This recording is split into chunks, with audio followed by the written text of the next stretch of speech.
Le matin, c'est là que ça se passe. Allez, petit tour de table. Mathieu Roux, le Canada est beaucoup plus tolérant que nous en matière de burkini et de voile. Oui, on en parlait il y a un instant, déclaration du Premier ministre canadien, Justin Trudeau. Il dit oui, sûrement, il y a des petites controverses ici et là, comme toujours.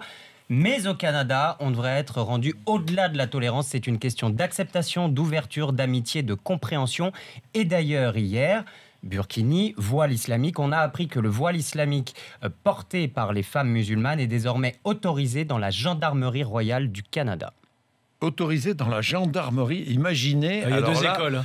Oui, il y a deux écoles. Il y a le Canada d'un côté, la France de l'autre. Il y a une saison pour tout, même pour les divorces, Perrine Storm. Oui, et on est en plein dedans. En plus, ah bon voilà pour la bonne nouvelle du jour. Bon, très bien. Une étude sociologique présentée lors du congrès annuel de l'American Sociological Association affirme que les demandes de divorce sont plus importantes au mois de mars et au mois d'août. Pourquoi ? Eh bien parce que c'est le retour de vacances.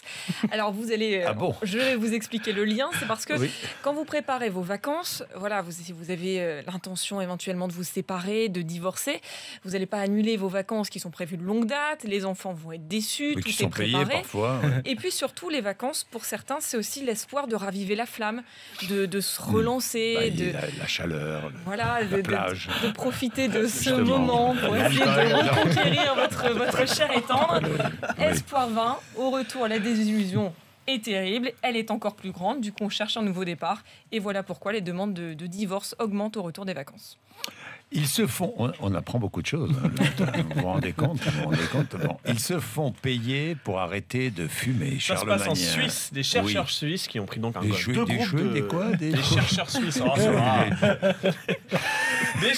Il est 6h18 pour tout le monde. Hein. Des chercheurs suisses qui ont proposé à 2 groupes de cobayes, 2 groupes de fumeurs, d'arrêter de fumer. Et dans un des groupes, on leur proposait une récompense financière, toutes les semaines, 92 € s'ils n'avaient pas touché à une cigarette. Au bout de 6 mois, ça fait quand même 1400 € de prime si vous n'avez pas touché à une cigarette. Les résultats sont probants. La moitié des fumeurs testés ont arrêté de fumer au bout de 6 mois, alors que dans l'autre groupe, seuls 10% l'avaient fait. Encourager plutôt qu'interdire. Exactement. Et d'ailleurs, ça me paraît intelligent. Mais les Suisses, je le dis tellement souvent, les Suisses méritent d'être écoutés, regardés. Et on a eu le débat en France sur ces bons d'achat pour inciter les femmes enceintes à arrêter de fumer aussi. Et ça y fait écho. La preuve, ça marche. L'incitation financière aide à arrêter de fumer. 6h19. Tiens, des astuces pour dormir quand il fait chaud, Mathieu. Manger léger.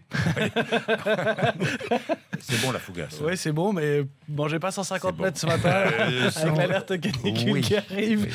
Mangez léger, ça fait partie des conseils. Il y en a certains, vous les connaissez. Si je vous dis buvez de l'eau, vous allez me rire au nez, évidemment. Non, moi j'ai appris quelques petites choses. On dit toujours qu'il faut...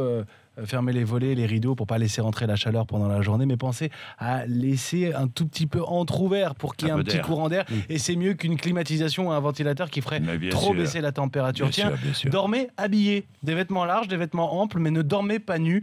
C'est mieux pour pas souffrir de la chaleur apparemment. Les matelas en fibre naturelle aussi, ça c'est conseillé. En même temps, vous n'allez pas aller acheter un matelas ce matin pour autant, mais les matelas en fibre naturelle sont meilleurs que les matelas en fibre synthétique. Voilà ce qu'on peut trouver comme petit conseil. J'avais aussi fait de la méditation, du yoga, ce genre de choses, mais je vous imaginez pas là tout de suite. Non, mais avant d'aller dormir. Ah oui, d'accord.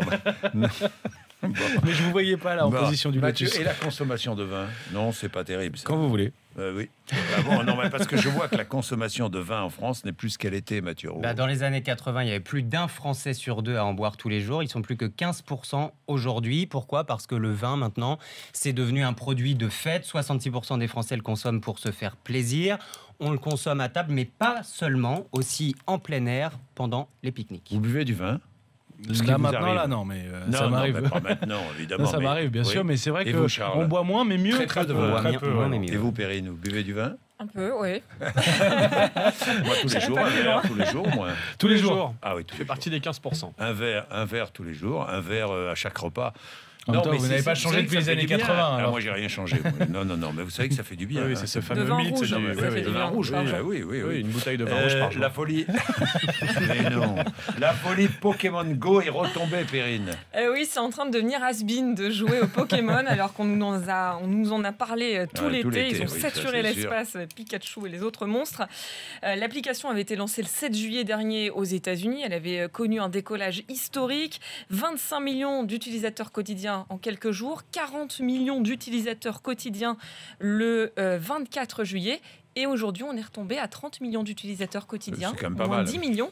C'est quand même pas mal, mais il y a quand même un petit Alors, est-ce essoufflement. que vous êtes arrêté de jouer? Vous nous dites 3216rmc.fr. En Inde, les vaches sont maintenant équipées pour être visibles la nuit, Charles. Et oui, pour la sécurité routière, nous on met des radars, ils peignent les vaches, chacun son concept. On a donc collé des bandes phosphorescentes sur les cornes des vaches. Les vaches, vous le savez, en Inde, qui errent sur la Mais c'est route. aussi pour la sécurité des vaches là-bas, non? Aussi, évidemment. 300 vaches ont vu donc leurs cornes coloriées. Et quand je dis coloriées, d'abord des bandes, ça a tellement bien marché qu'ils ont décidé de passer à la peinture permanente. On va donc peindre une par une quelques vaches. toutes les vaches. C'est quand même 500 morts l'année dernière, les accidents causés par les vaches. Et j'ai même pas les chiffres côté bovin, c'est 500 morts côté humain.